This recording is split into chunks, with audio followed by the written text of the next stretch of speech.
It means a lot to me because it was the verse that I read to my father's funeral.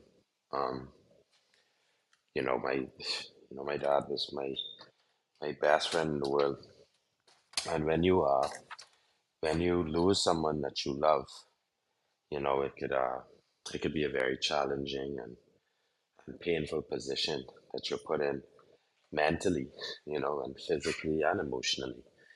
But Ecclesiastes 3 is a good reminder, and it's a really good verse. But I just pulled this one part out of it that says, let me see which one is it.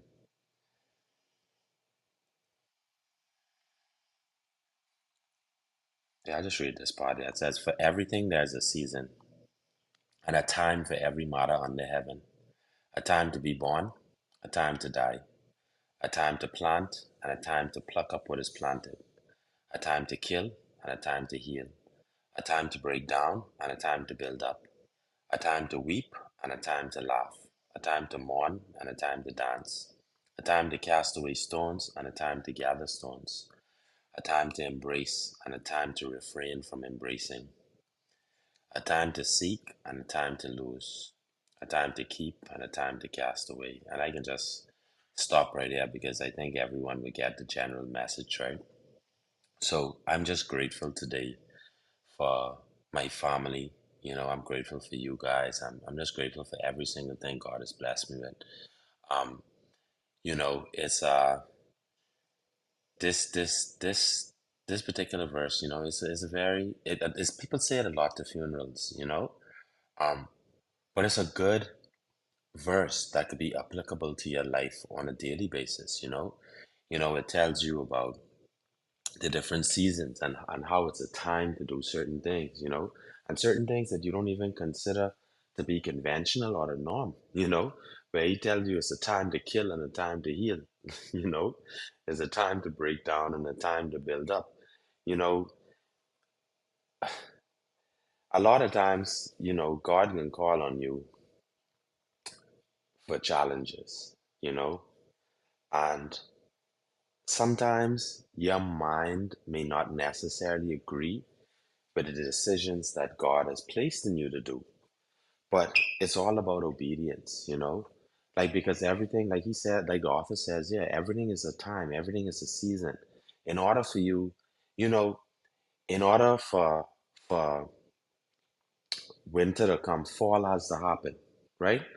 Like, but every one of these has a purpose, all of these seasons have a purpose. One during one season, the tree shed leaves, for a reason. During another season, the tree bears no fruit. All of this is for a reason. It gives the tree a chance to replenish itself. It gives the tree chance to drop all the seeds and all the leaves and clean itself over. Even hurricanes have a reason. As much as we may look at it as the damage they bring, they purge all the land. They purge all the trees. They give you like a new start. And I saw that firsthand after Dorian and Freeport. You know, the trees were so damaged, like, all the pine trees. I mean, you could see where the water was up to, I mean, had to been 20 feet on these trees, and they had turned brown and withered, you know.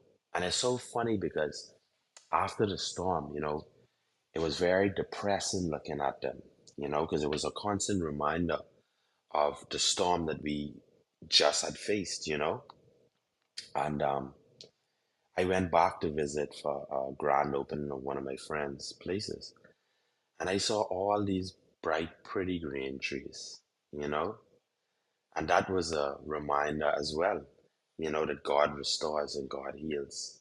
If He willing to do that for the trees, what you think He willing to do for us, who He created in our own image? You know, like you see something that you see fall down or it looks weak or it dying, but when you see it again, you see God picked it up right back up. So what you think He can do for you? Never count yourself out of the race God placed you in. Never count yourself out because see, when God look at you, it ain't no such thing as last place. He put us all in first place because He put us together in the same Olympics. We just in a different race. Each one of us have an individual task that God has placed on our lives. And we have to go out there and we have to run that to the best.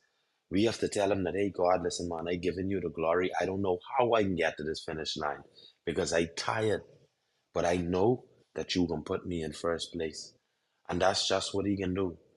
That is exactly what he is going to do.